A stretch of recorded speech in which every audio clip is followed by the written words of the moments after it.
But with the key. Oh my God, are you okay? 10 months ago, we took on the biggest risk of our lives and bought 3 acres of overgrown land to build our dream property ourselves. We spent weeks preparing the land, drilling our own well, and installing our power, water, and septic services to our new-to-us 1995 manufactured home. We gutted the interior, replaced every last bit of the 30-year-old plumbing, and transformed our once dated bathroom into a functional, modern oasis. Now it's time to get the rest of the inside finished up so we can finally get moved in. Last time we had you inside our home, our pipes were frozen, but thankfully there were no casualties to our freshly installed PEX plumbing, which meant we could jump right back into the interior renos. This 1995 beauty literally has never seen a coat of paint, and everything other than the kitchen floor was in 100% original condition.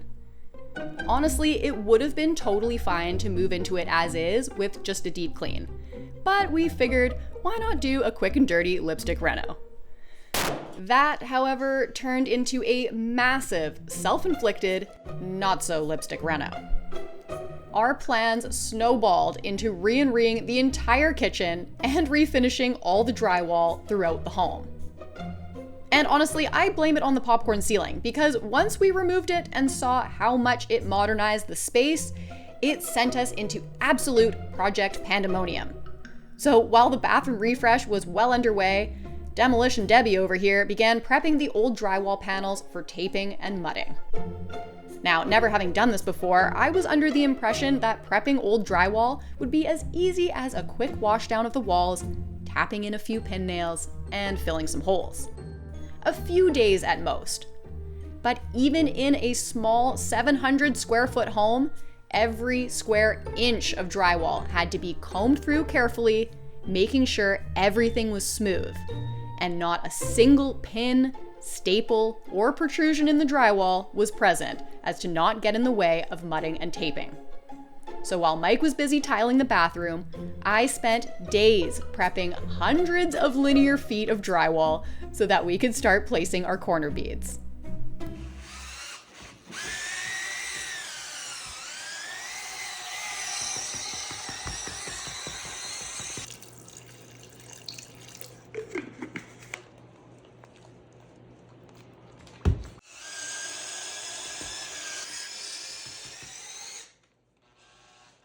If you caught part 1 of our interior reno, we used a very cool corner trim product called No Coat Ultraflex, which is a beadless structural laminate drywall corner system.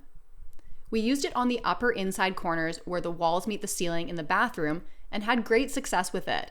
So we decided to use it for the rest of the wall to ceiling joints throughout the house. And we'd use metal reinforced corner beads for the vertical inside and outside corners of the walls. This one's big, eh? It is. How are you for spacing? I'm good there. How are you? I'm good. Good. We decided that the most efficient way to go about the drywall refinish work was for me to prep ahead of Mike, and Mike would follow behind with mudding and placing corner beads. As much as I would have loved to do more mud work, drywall mudding is truly an art. It's one of those high attention to detail, fine motor skills that is extremely difficult to do well. And with our time crunch and Mike having a bit of experience with it already, this plan of attack just made the most sense for us. Although even having a good plan in place doesn't always mean it will go smoothly.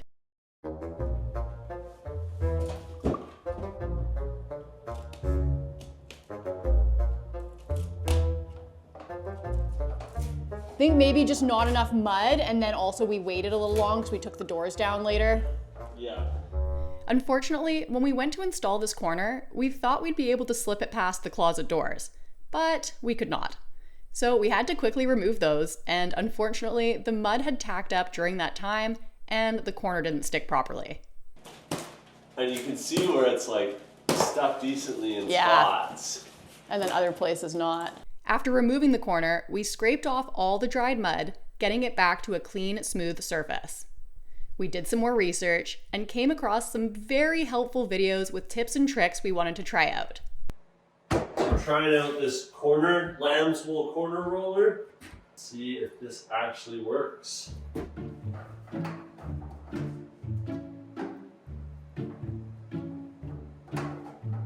I think that's working.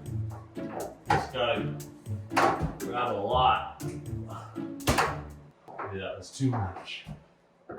The first tool that we tried out was this lamb's wool corner roller, also called a mud applicator. We got a decent mud application down, but unfortunately the width of the roller was slightly narrower than the width of the no-coat corner, meaning the edges of the paper wouldn't be on any mud. And we're not going through that again. So we decided to try a different tool. I got this too. This is just a 3-inch high pile or high nap roller. Maybe this is the play.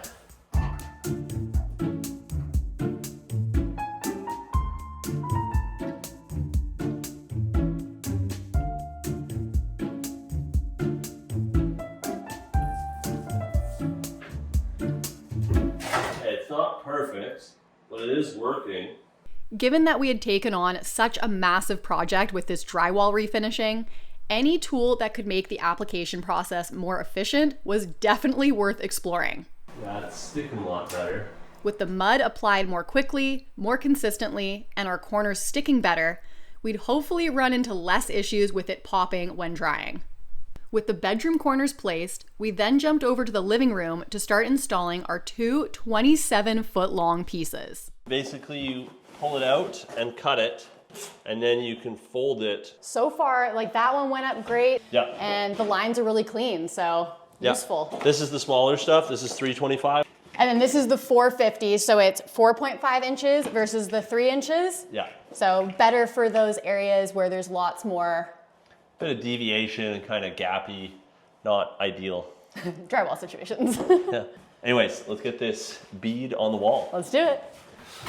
Yeah, so you basically just bend it like that to an inside corner. You definitely want at least 2 people.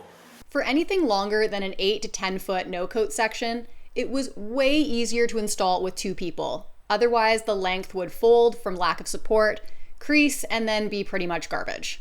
Now, we could have done these long runs in multiple sections, but we just didn't want any seams. And we're really pressing as hard as we can with that edge in the corner and get that edge blended in. Ooh, that is tough. This was definitely a way more laborsome activity than I would have expected. You want to be pressing pretty hard to make sure the mud and the no-coat are properly bonded, pushing out the excess mud, and smoothing the transition from the corner to the wall surface. What do you think of the rollers? The rollers are really sweet. As it's drying, we're walking around and checking to make sure there's no puckering or bubbling, but overall, this is coming together very nicely. While we were walking around inspecting our work, we kept finding ourselves looking at the peak of our vaulted ceiling, which was practically yelling at us to make it look as good as its corner counterparts. So the more I look at this top peak, I just see a rounded joint there. And if I've gone through this much trouble to make everything nice and straight, I may as well fix that while we're here. The hardest part of this whole interior renovation remodel project was knowing where to stop. Despite our best efforts, we somehow kept adding another quick item to the list. In order to sharpen up the peak of the vaulted ceiling, we either had to refinish this mounting block for the light or remove the block and move the light. We opted for the latter, but that meant a lot more work. In any case, it would look a lot better, and ultimately we are happy we did it. But all these little things add to the timeline. This is just loose, this is temporary for now, but I want to be able to mud under there. There are definitely better ways of doing this, and I'm not an electrician, but this is gonna work. We're gonna patch this hole really quick with this 4-inch circle we got here. So after the light was moved and we hooked up our temporary construction light, we jumped back to our ceiling peak. We set up our laser level to establish our line and then got to sanding. Unfortunately, we only managed to get about a third of the ceiling peak sanded because it was already after 10 o'clock. So we packed it in for the night in preparation for another big day of mudding. I've made a mess of this wall too. Like, look at. Oh, I haven't done this section yet. I can't even finish this. Maybe it does go under over, not over under. That's the way I had it before, though. This isn't making any sense to me. I was having this exact same problem with the tape the other way. That's why I flipped the tape so that I don't want it. I've been working on this one seam for a while. I had to pull a piece of tape off. I am struggling. Look, I can make it look good. It's just taking way too long. So, updates and things. There's only this little spot that's It's still there. Yeah. I'll make it worse. Yeah. Yeah, this is a nightmare. We're gonna do the next one together. We're gonna figure out. Sounds good. Needless to say, learning is tough. And it can be downright stressful and frustrating, especially when you want to move quickly, but can't. There's always solutions through research and practice. Sometimes you just gotta push through the suck. Looks so much better, even what you've just fixed right now. I need to just leave it like that. Yeah. Yeah. I gotta just be like, good, done. Get it done, get it done, get it done. Yeah. And sure enough, after a few more flat seams were taped, we started getting a rhythm of things and flying through buckets of drywall mud. This is sketch. It's sketch, right? It's like soupy mud. So slippery too. It really is, and it's heavy too. Yeah, here already. Now you gotta. Don't miss it. Whoa, pick it up. Ah! There it is. You got it. You got it.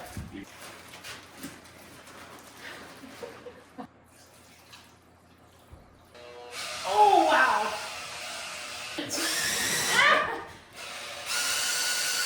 With a fresh batch of mud mixed up, we got the rest of the flat seams taped in the kitchen and living room. And then the next day, we gave the bedroom seams a sanding.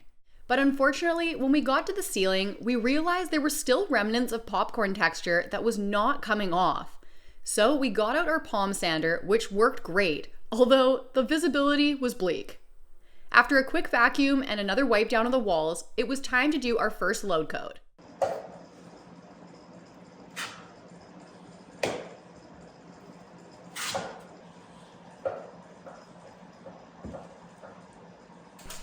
Using a 10-inch knife, we load coated our seams, making sure to leave enough product on the wall that we could sand it down, but also feathering out the edges so that it would blend seamlessly.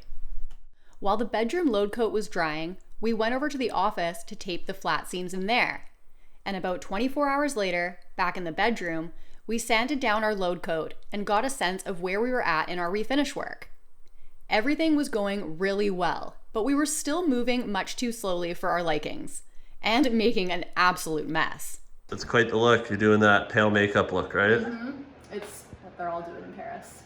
After some more research, we came across another tool we just couldn't wait to get our hands on. So we got a new tool, and it may be excessive or look excessive, but I'm very excited about it. Sanding drywall sucks. Sanding drywall ceilings really sucks. Everyone who's done drywall knows this. When I would sand with a pole sander, it was horrible. I hated it. I would find another career rather than go back to sanding drywall by hand again. And now, looking at the popcorn ceiling I scraped, I still need to go over it with a sander because there's little textured bits everywhere. So I should have just bought this right away. We're always learning, and it's hard to buy those tools up front, but we bought it now, and hopefully it works as well as the videos say it does. This is the hose that it came with. Meg bought this tiny little adapter for like $3. Goes from our 2.5 of our vacuum, and that 1.25 inch fits perfectly inside their adapter. So I'm just gonna put a little bit of green tape around there, and I think we're ready to just let her rip. The LED ring and the bristles are on like a spring-loaded system, so they float. And then the pad's nice and squishy. So that's low speed.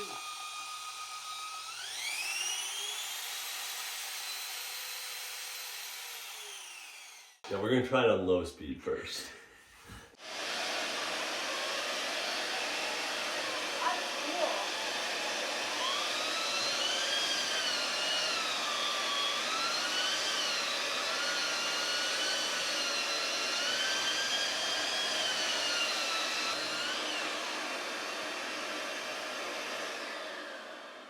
I just did 10% of the ceiling. And how long did that take me? 2.5 minutes. It took me like an hour or more of hard grueling work to do the ceiling in there. It's not even there. It's the what really concerns me is this kind of stuff here. It's that little texture there. It's hard to see, but it shows through the paint. Like, see that one right there?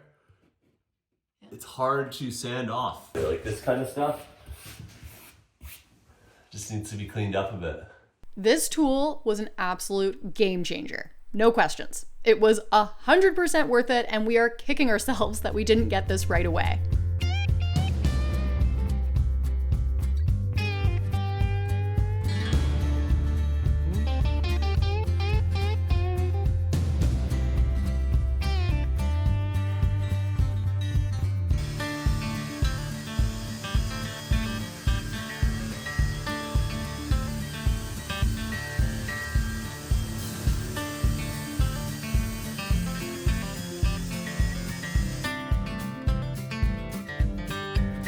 Mike's not the only one that got a new tool.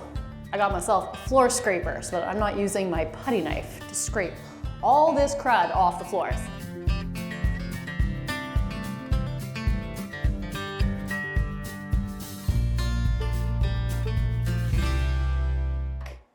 Yesterday, we didn't make quite as much progress as we had hoped because poor Mike had a migraine. I could barely see what I was doing.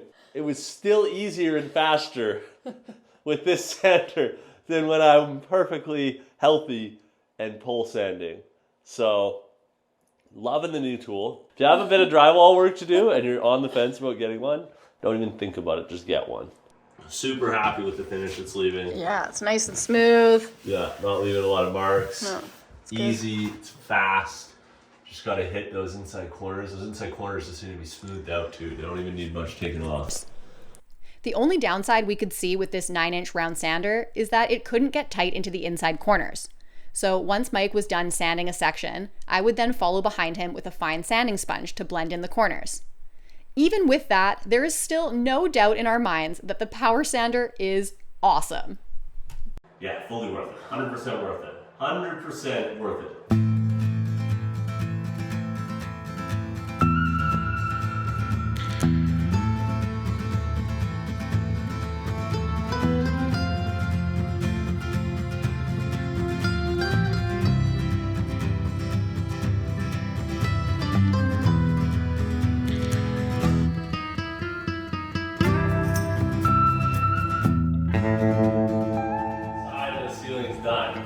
Oh my goodness. Look at that. We got the before and we got the after.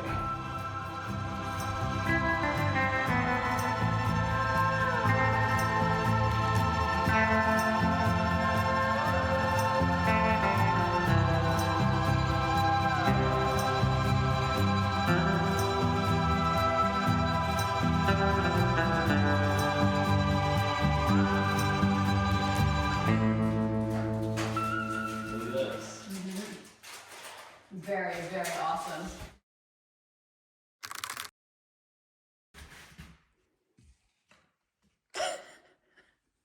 You don't look too impressed. This bead is completely loose. Is it? With some daylight, we saw that our corner above the bathroom had popped. So Mike cut it out to see if we could patch it with some mud or if we'd have to rip out the whole corner and start over on it. Almost 93 inches. Sounds like we're going on a tea and donut mission. Yeah. It's in such a vulnerable spot too, with the steam from the Yeah. I can't have to replace it. I can't leave it. It's always gonna pop in the same spot.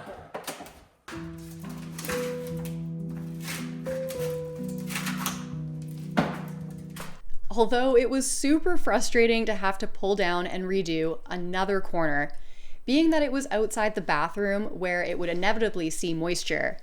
A large patch to that area is a corner failure waiting to happen.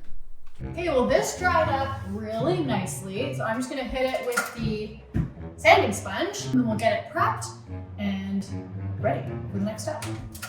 Ow. That shattered my teeth.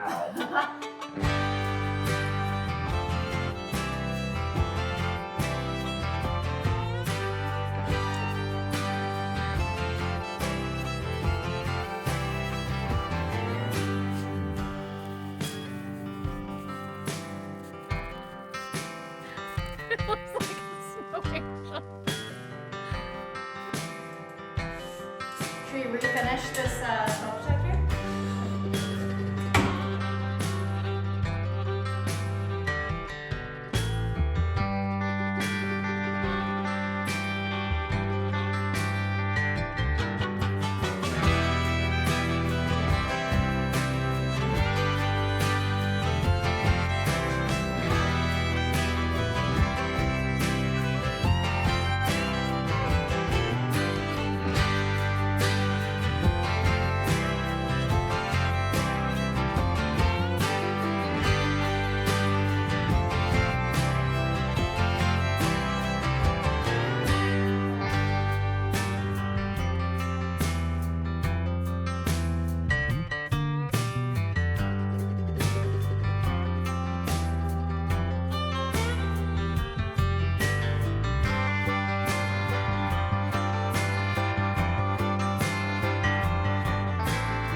Steamy.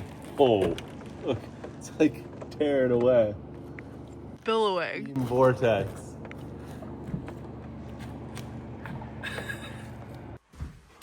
Did you grab that flathead already?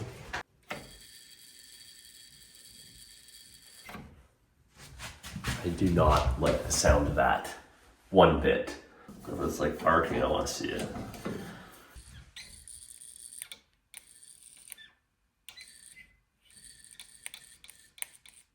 I think we need a new switch. That sounds Yeah. bad. Yeah.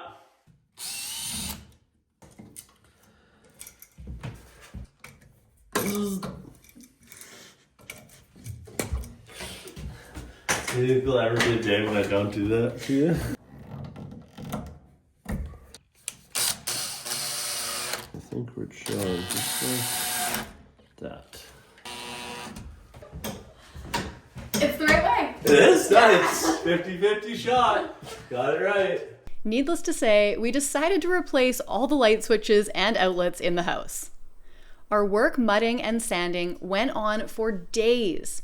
Taping 30-year-old drywall is a major pain in the butt. In hindsight, it would have actually been much easier to screw on new drywall sheets with factory edges right over top of the already prepped old sheets, meaning we'd be mainly taping flat seams rather than almost all of them being butt joints. And we did consider doing that, but the cost of new drywall was significant. Drywall is not my favorite. It's a long and tedious process, and there's a lot of touching up to do.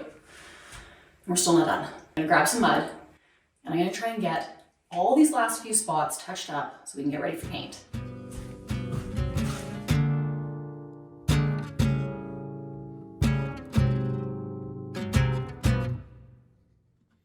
Although well-intentioned, it turns out that filling and patching all the remaining little imperfections at this stage was a really bad idea. And Vancouver Carpenter said it best. Never ever try to touch up sanded mud. What they'll do is they'll wipe it off really hard. You're making this mud right here way harder than the surrounding mud. It's literally gonna leave islands on your wall where all your touch-ups are. Yeah, that makes sense. It's hard when it like goes backwards. See the little patches? Yeah, you can see them. And I'll just put my hand there for scale so you can see it's not a tiny little imperfection now. It's quite large. I was holding the light out here and Yeah, it looked great. This is a pencil That's line. a pencil mark. But then as soon as you change the light this way, it's very, very All obvious. sorts of... Yeah. It's really hard to show it on camera, so you'll just have to take my word for it. Before I did these patches, that drywall mud was so smooth. We went back and fixed a few of the really bad spots, but at a certain point, we had to throw some paint on it and see how it would look. You know, when people are like, why is construction stressful? This. This is why. Okay, well, initial verdict is, it looks pretty damn good. Really? Yeah. So yeah, we really should have just sprayed the paint. If we can share any intel from our experience, when you're finished sanding your load coat and you're happy with it, and there's only a few minor imperfections here and there, paint it. Lock in that progress, and then you can spackle the blemishes later. We really wished we had found Vancouver Carpenter's video sooner, who explains this common mudding error so well. So if you have drywall work to do, go check him out because he has great information. No more mud is going on anything until there is paint on top of the mud. Excited about this. Another tool we weren't set on buying was this airless paint sprayer, but with all the projects we have planned, we're hoping it'll be worth it.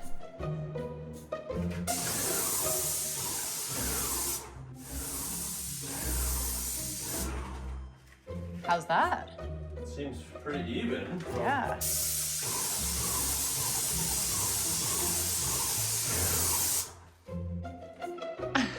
Maybe we Is that watered down? Like water? It doesn't really. No, it doesn't. Seems to be good. Like a little light on the coverage there, but like who cares? I can spray it like this all day long.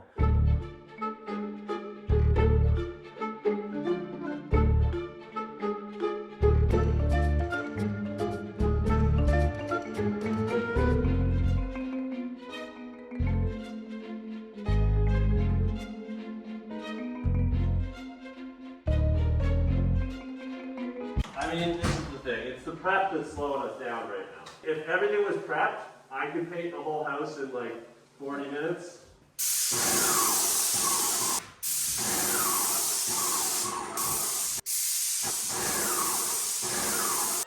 I guess we're just not prepping. I mean, I don't know. I want to paint. Sometimes it doesn't have to be the most perfect thing. And I think now that the drywall is not going to be as perfect as I wanted it to be, or as it could have been, kind of,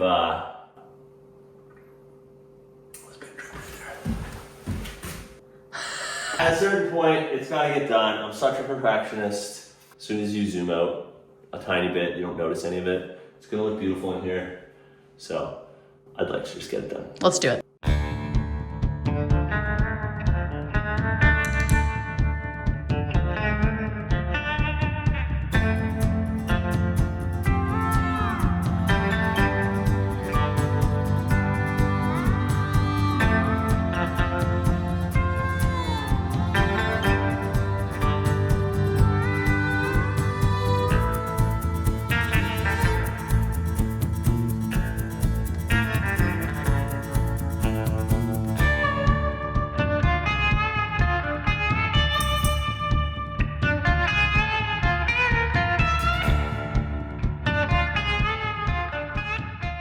One flake of crud in that paint and we're not good. Done.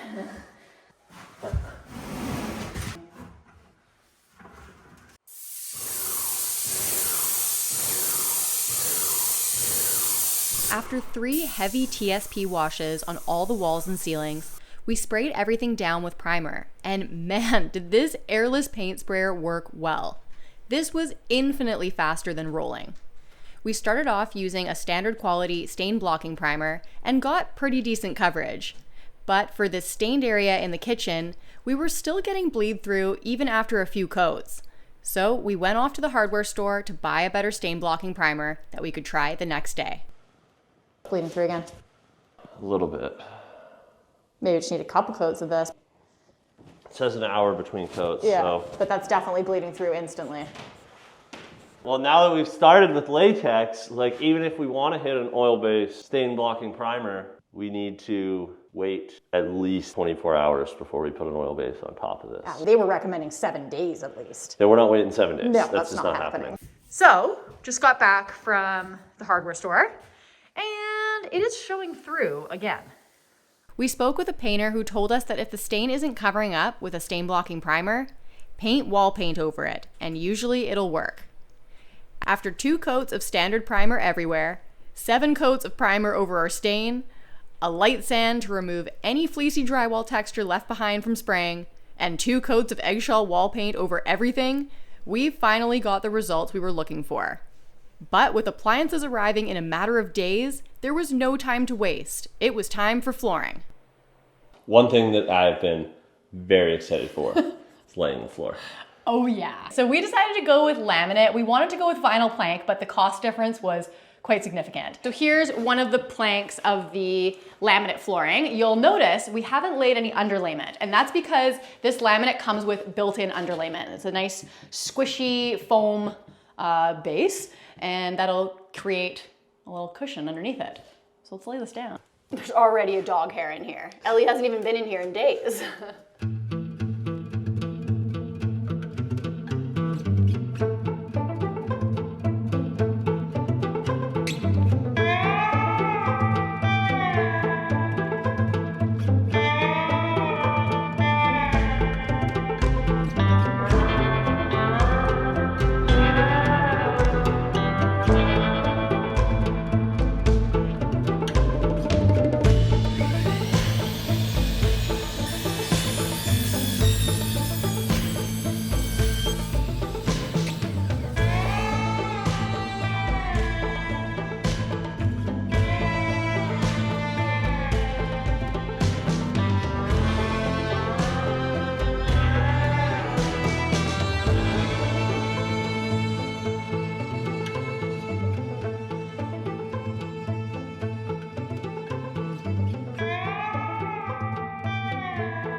Oh, I like this idea. You slide it in together.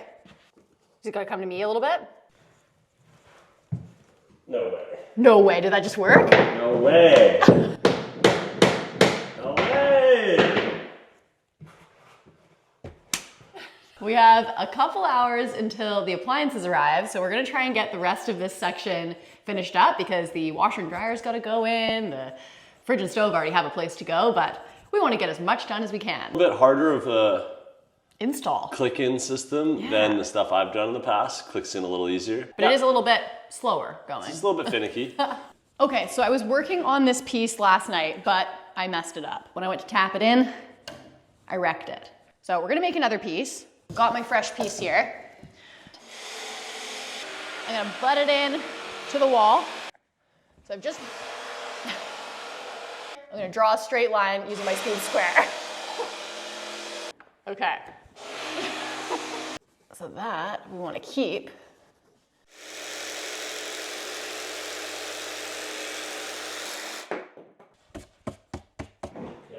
I'm gonna get your hand installing this one because it's doing the same thing too. Yeah, okay. And then we need to. Yeah.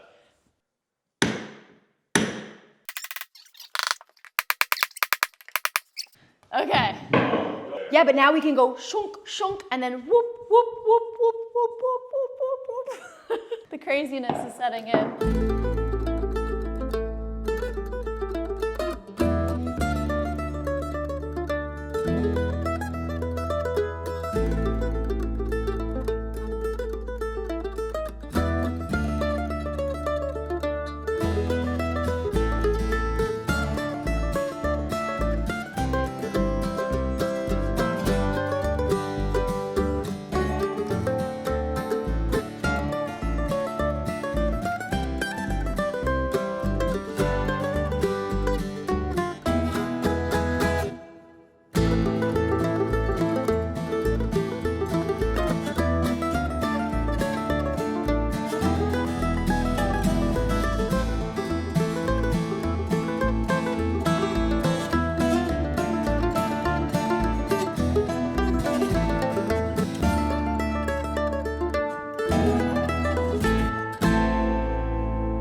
What was that? I put the baseboard on so I can put the door stop on, but before I put the baseboard on, I can put the door trim on so I can put the baseboard on. Couple chickens before the egg, eh? Yeah. This renovation project practically turned us into chicken farmers with how many chickens and eggs we had to sequence and manage. We began painting the trim and baseboards a few days prior so that we could cut and install everything pre-painted and then only have to caulk and spackle pinholes to finish it up. 108.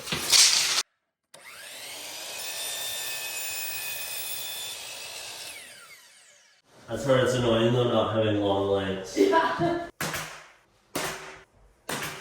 After the floor went down and the trim and baseboards started going up, It really began transforming the space from a construction site into an actual home again. But with that, meant that certain additional projects that we had axed from our to-do list became all the more obvious, contrasting all the new and modern work we had done. We already knew we wanted to replace the door jambs, but we figured since we weren't replacing the windows or adding new drywall over top of our old drywall, there was no point in replacing the window liners. Well, plans changed, and here we were redoing them. It's one of those frustrating hindsight is 2020 situations because had we also installed that new drywall, not only would mudding and taping have been much easier, but we also wouldn't have had to rip down the new window liners to fit. Yeah, this is yet another one of those instances that further stretched the timeline, and why this project took a lot longer than we had expected. A challenge that is all too common in home renovations. I have not put a window liner in a window in probably more than 5 years. So we'll see how this goes. I'm gonna pre-cut all 4 pieces and I'm gonna pre-nail them together so it goes in as one box. It's a lot easier to shim everything straight and keep everything where you want it. So I've done my math. Now I just need to cut my pieces and install them. It's like framing a wall.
Unfortunately, this box is also a little low. Is it? So it's hard to tell on camera, but this is flush. That's actually like a little bit recessed. And then this is a 1/4 inch proud. And with the light fixtures that we've chosen, because they're so much bigger and they mount perfectly flat with the box, your box needs to be flush or recessed with the drywall or they look horrible. The light's gonna look like angled like this. What should be like less than a 5-minute job turned into like 45-minute job.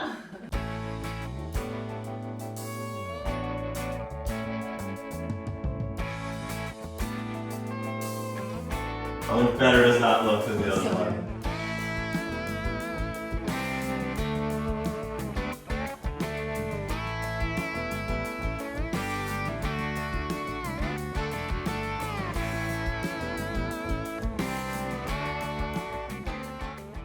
All right, well today is a very exciting day. We're gonna get started on building our kitchen. So we've already cleared out our area and brought in some IKEA boxes. So now it's just time to get to assembling. Because of our small and semi-fixed layout with where our furnace is and where the appliances needed to stay without needing additional permits to reroute electrical circuits, it was tricky to reconfigure the space and find cabinetry that would just work as is. And no, custom cabinetry was not in the budget. So we improvised with what was available at IKEA, knowing we'd have to do some customizations to make everything work the way we had hoped. One thing that was still a big question mark was how and where we would route our kitchen plumbing to connect to our existing drain and vent. So we've been spending the last 20 minutes or so trying to figure out what to do with this plumbing and this quarter cabinet. Yeah. And we've come up with a few ideas, but we think the most simple solution is just to cut the vent and cut the drain close to the floor. We're gonna throw the cabinets in, we're gonna mock everything out, and then we'll figure it out from there.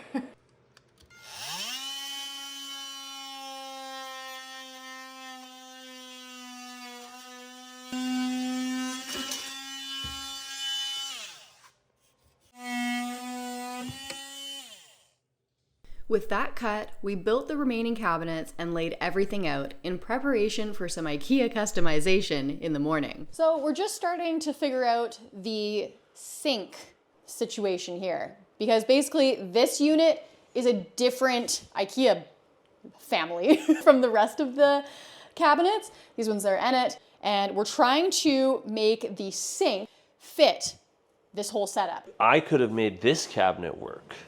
Really? Oh yeah. Dang. Well, that's annoying, because I think that was the issue, was the size of the sink is what we thought. Yeah. Or maybe that's just what they say.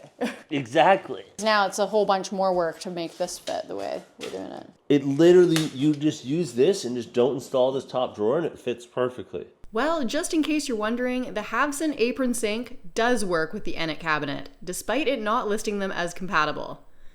We'd still be able to make our section sink cabinet work as we had planned by modifying the drawer faces. More on that in a minute. The next step was figuring out how to plumb our water lines and drain through the cabinetry.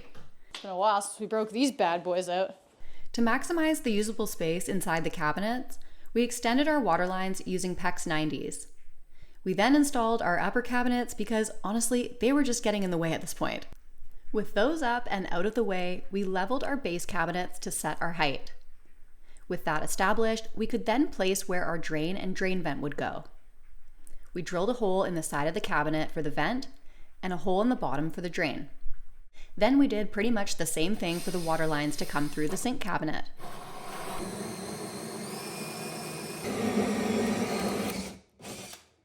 We now had a general idea where everything would sit, so it was time to break out the countertops. 25 and 5/8. Okay. Yeah. So it's 5/8 bigger than I thought. So we need like 1.5 inches. Okay.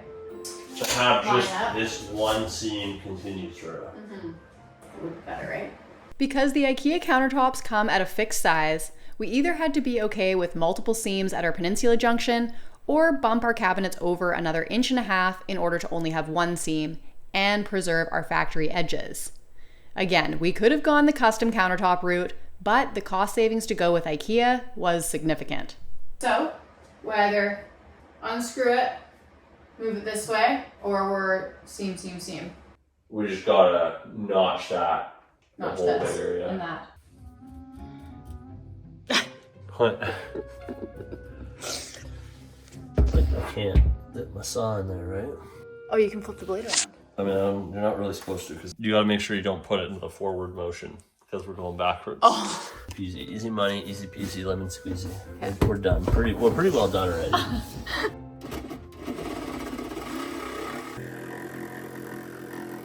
You were wondering. It works in reverse.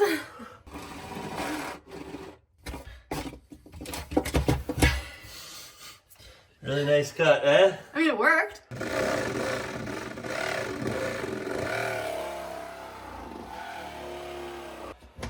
I went from like super nice, let's make it perfect, to hack the thing to bits.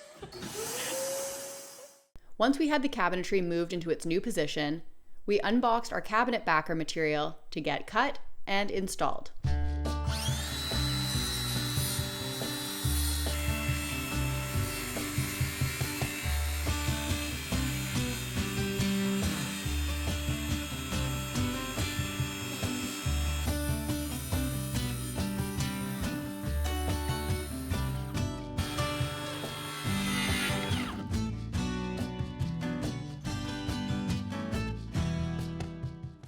I'm just gonna put this in so that we can.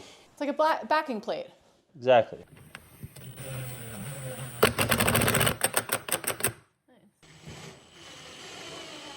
Now it's just like so. Everything I think is the more so locked in. Yeah. Look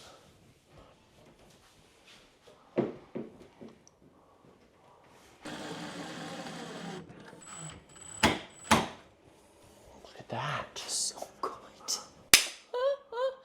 So, our full length piece. Yep. Let's get it.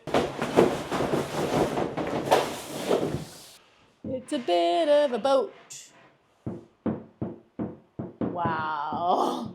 A lot of people online said that this was the case too, right? Yeah. Wait, what? That 1.5 inches we moved, we didn't have to move. Perfect.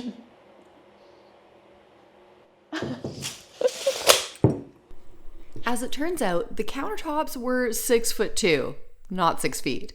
So moving the cabinets that 1.5 inches to line up her seams was a big waste of time because it totally would have worked as is. Why didn't I measure it instead of just taking their word for it? It's going to be more on that end. That's okay. Verified everything but that. Although annoying to have done unnecessary work, we lined up all the countertop pieces and secured them to the cabinets with brackets, hopefully fixing our banana boat situation. Just lifting up your feet? Yeah. It might settle. Your weight in the cabinet will definitely help.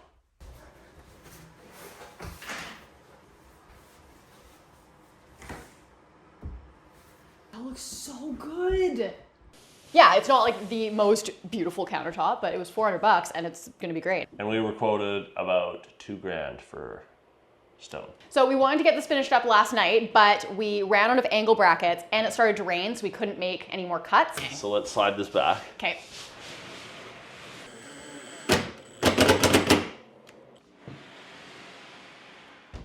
Come to me. Overhang annoys me so much. It's like, it's so annoying that we didn't have to do that work now. And but it's hey. worse now. Anyways, just lean on it. How's that? I mean, it's half decent. Can you press harder? Like, get down. Okay. Great. That's Yeah. great. Okay, is that good? Same as before, but. Oh, okay. Under the bridge?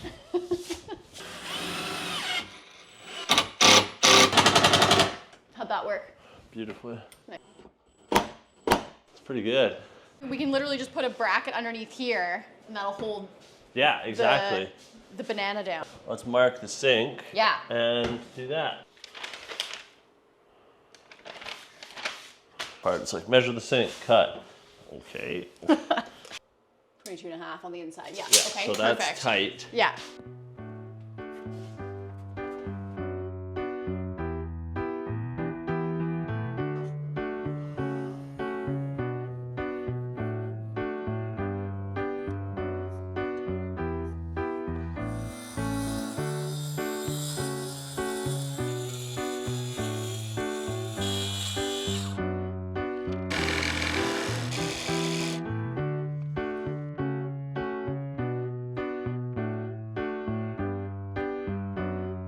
Before we do anything. Mm-hmm. Make sure the sink fits.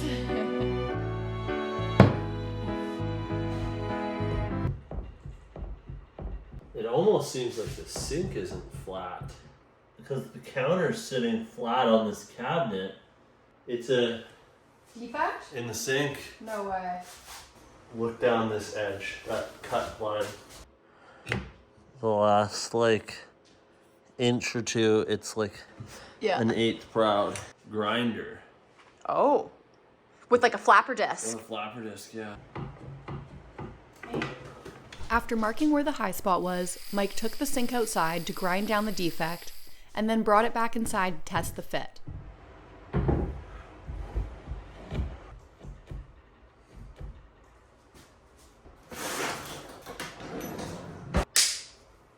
I'm gonna shiv it on this side. Okay, So awesome. that it. Does it rock?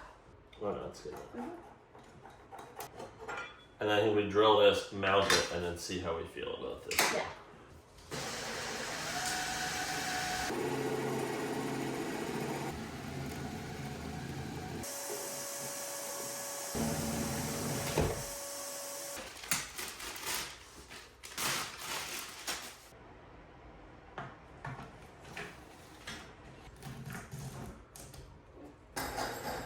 That working out okay for you? Yeah. Nice.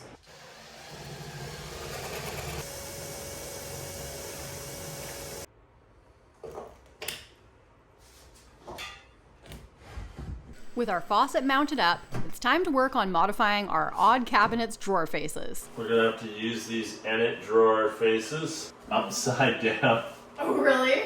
because the Enit hardware holes line up with where these ones are. Oh, that's funny.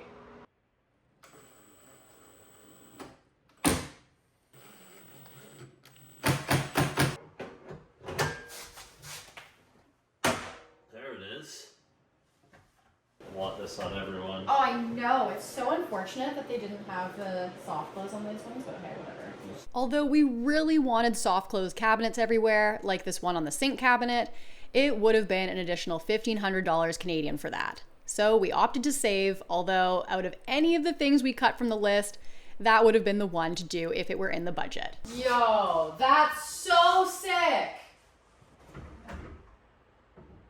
Mike's modification of the sink cabinet worked out perfectly. So with that done, and while I was busy editing this video in the background, he got to work on the plumbing. I'm gonna build out everything I need to do with the drainage here. As long as I'm below the height of the vent, which is, probably can't see it, but it's about that height, which I should be. And then my drains down there, I have so much room. And I just punch a 2.5 inch hole through here, and then just go that way with my drainage, drain straight down, and just tie my vent in.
Yeah, set the time.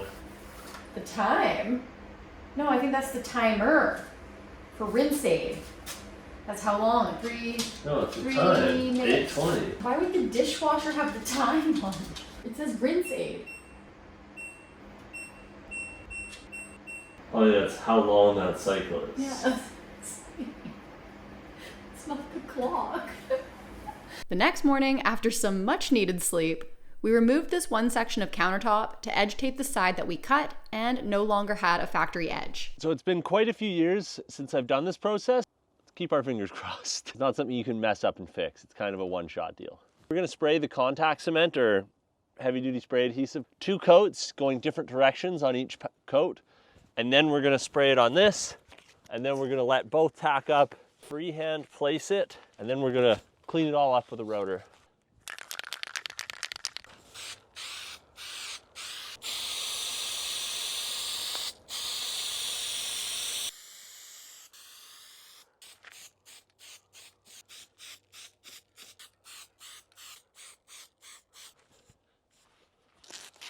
Tacked up, which it tacked up in like less than a minute.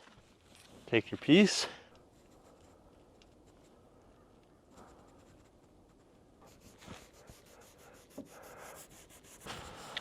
Love this router. Make a couple passes with the router, and then it should be done. Or the back here, actually.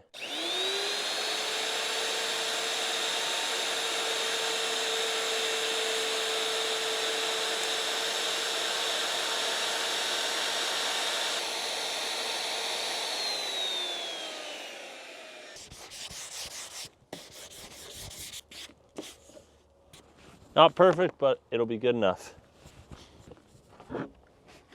With the countertop done and back in place, we moved on to installing the kicks. It just clips on.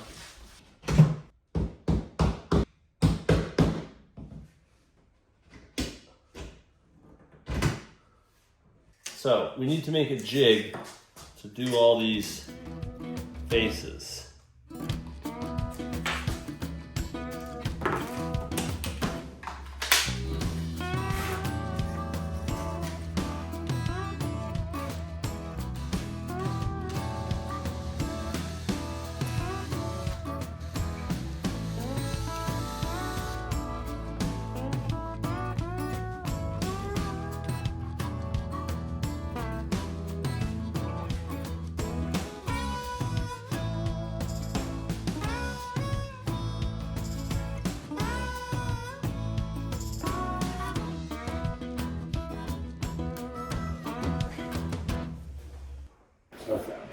Kinda? Yeah.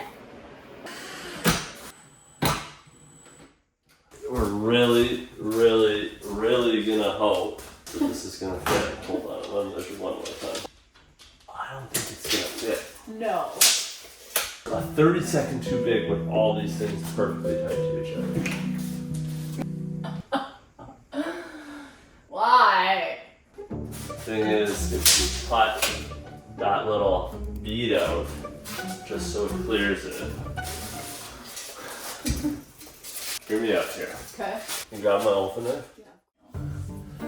Okay, I hate this feeling.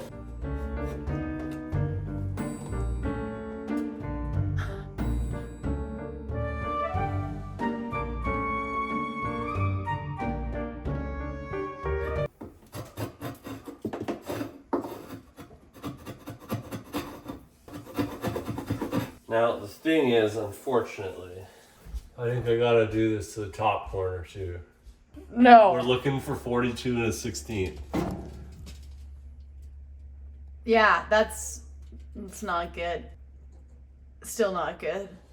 That's 7/8 at best. Maybe my tape measure's broken. Crack all our drywall feeds if I beat on that. Oh yeah. We can't do that. Room there, but it's out of square. How much is there? Maybe. I think, what if... We got an idea. Okay, hit me with it. I cut the drywall out on this side. Cut like that. All the way to the top. From there to like there. We're gonna remove that piece of drywall. Then we're gonna slide this cabinet over, and then we're gonna put that up, and then we're gonna put the one in the middle. We need so little. It's so close.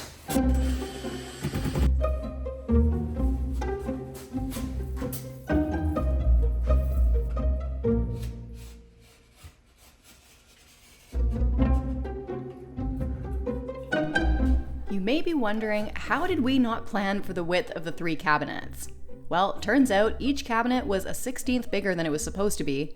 Add in some drywall mud and you've got yourself into some trouble. Well, I'm not sure yet how much our other camera caught that, but we just tore apart our drywall a little bit. I still need to gain us another bit of room here. I was hoping never to see that drywall wallpaper again. Why?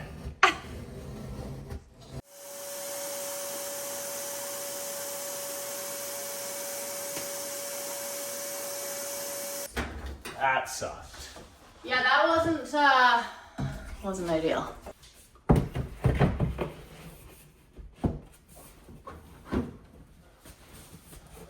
Did that do anything? Come to where I am. Okay.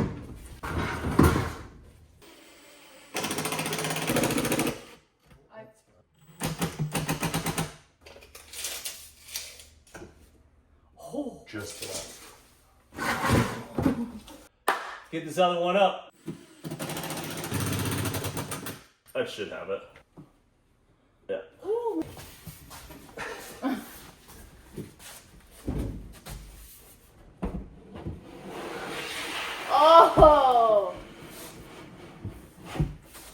Okay. Okay. Nice work, Mikey. Yeah. Holy moly. Was that a battle to get those in? That was a battle.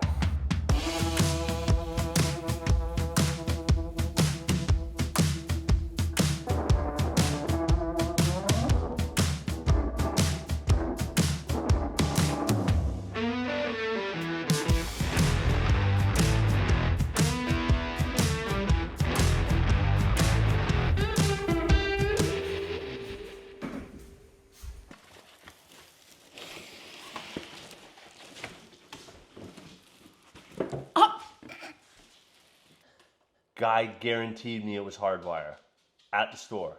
We have another plug end. So this is exactly what happened with the last one. This is a plug-in installation. No. I thought it was hardwire. Yeah. Okay, we could do that. Mods? More mods? More mods, Michael? Put a JB right here. Yeah, love it. Cut plug end off. Yeah. Say, wire it up, hallelujah. That you don't plan for. It's not just buy the piece, bring the piece home, install the piece, you're good. Long and short, it was going to cost us about $400 to just get the wiring proper, here yeah. to put a microwave hood fan in, so we didn't. However, in that situation, you plug it in and then you install it, screw it in and block the JB, which is technically the exact same thing that we're doing here. We're gonna be checking this over with our electrician just to make sure everything's safe, but don't take our word for doing electrical because we are not electricians. Do your own research. Do your We own did our research. research. This seems like we're allowed to do this, Yeah. so let's do it.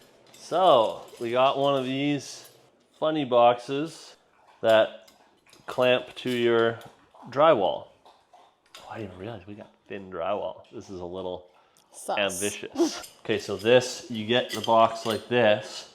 You cut your hole to that and that dimension. With these held up, you slide it in through, and then you let that come down and you turn that, and then that grabs your drywall. And it kind of just Between like here and here. Yeah, sandwiches it. exactly. So first things first, we're going to cut out our little junction box hole. So Mike's just tracing in where we're gonna cut, then we're gonna cut it, and then we're gonna install the box. Yeah, don't touch it there because it's got a seal on it. Wires are behind there you're gonna slice into. Should we turn the breaker off? No. No? You sure about that? Oh shoot, I shouldn't God. be cutting that deep.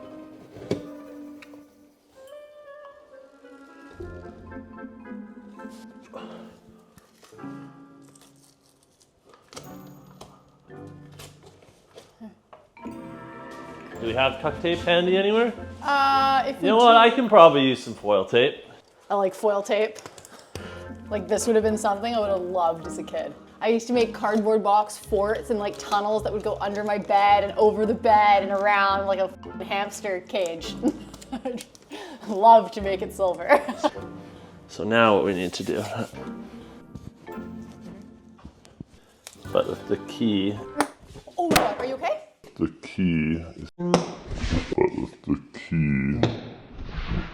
but with the key, Oh my God, are you okay? yeah, I'm It good. was live. Didn't we know that? I popped the brake. No, it's off. Yeah, it just got like a little warm up to your heart, you know? The pliers saw that too.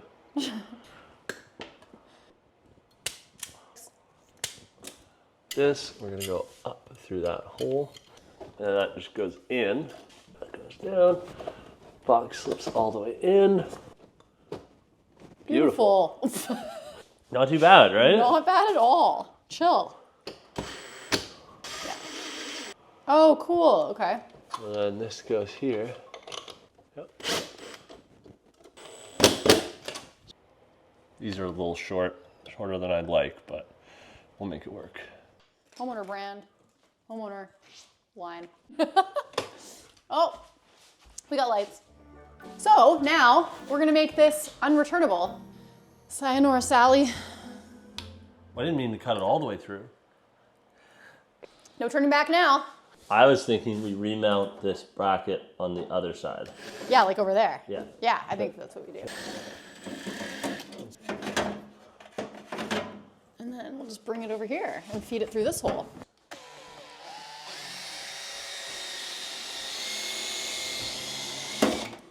Okay. No, nothing. Face didn't say it was okay. Just the worst, horrible noise. Okay.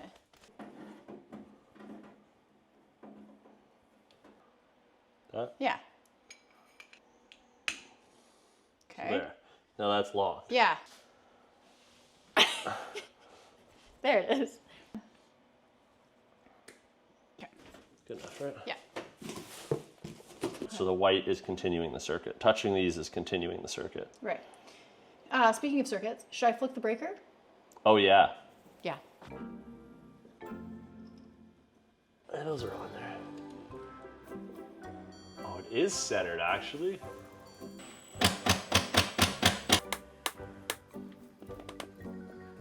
I'm gonna hook this up and then we're gonna put it on together. Yeah, that's good. Oh, I think I just turned the oven on. Something lit up. Oh, no, I bumped into this. That's what it was. That's what I was gonna say. Oops. Yeah, you can't see much there. Okay, maybe if you can. This is where is what I was thinking. Yeah, fair. Ah!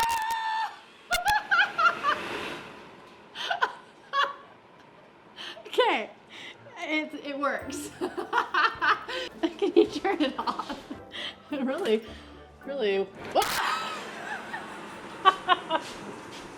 Can we flick the breaker off? Has a lot of force to it. Lift it up a bit. Okay. How'd you turn it off? With my lung capacity. I'm not taking as deep a breath anymore. That's working. Yeah. I can't see anything. Neither can I. Do you want me to get up there? Here, you hold. It's gonna be easier on this side. The other one up, in, yeah, okay, we're good, we're on. Overlap it. Okay, perfect. I'll get you on this side. More than good there. Nice. This has to get slid into this before it goes up there. Oh, and so this you can has to get accordion it out, basically, right? Yeah, exactly. Yeah, yeah. Then this goes like this. Yeah.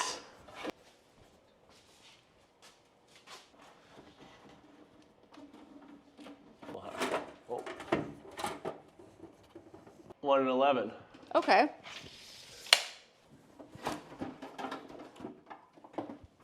I'm gonna look up and see if there's any discoloration or bluing, as it's called, when it gets really hot.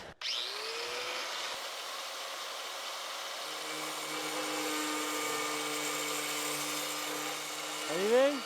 I didn't see anything. Oh no, you're good. Yeah, super Pretty clean, yeah. Yeah. Okay, so this, luckily that's gonna nail right into that Top plate.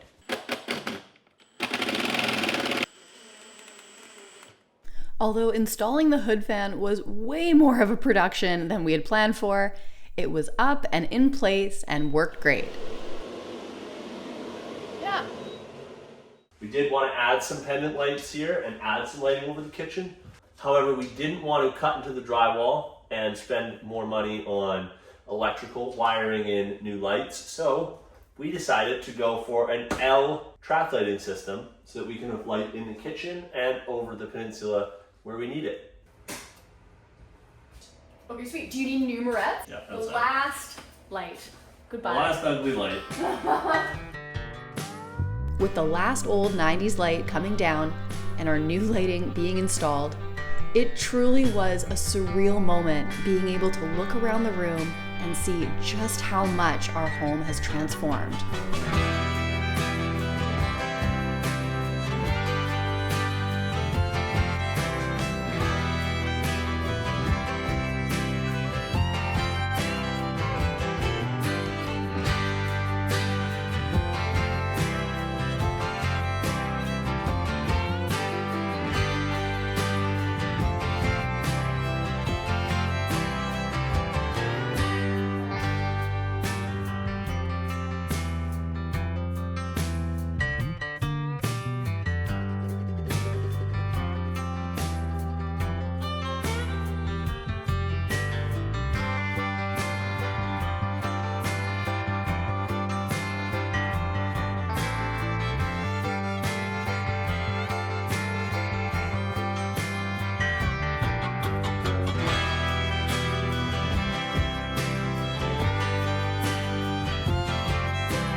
All right, well, if you caught part one, you'll have seen our bathroom reno, and we are absolutely loving it.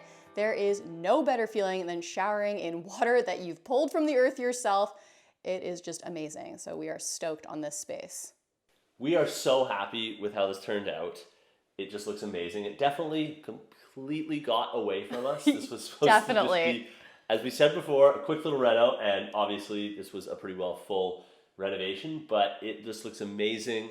The drywall looks really, really good. It's not perfect, Yeah, but it looks great. We even tried to get a couple close-up shots of it to show you some different details, but It's honestly really hard to show on camera. Everything turned out really great and better than I expected, to be honest. Although there are still a couple other little things we want to do around here, just like any home. There are always more projects to come. But those will have to be future videos because we're sorry the videos are taking longer to get out, and that is largely because this project snowballs. And the next project is going to be very different from this project, and it's going to be back outside. We're so grateful for all of your support, and it is always so great to hear from you. So thank you guys so much for being here. Thank you for watching. We are so glad that you guys are enjoying these projects, and we can't wait to share what we have coming up next. So we will see you very soon.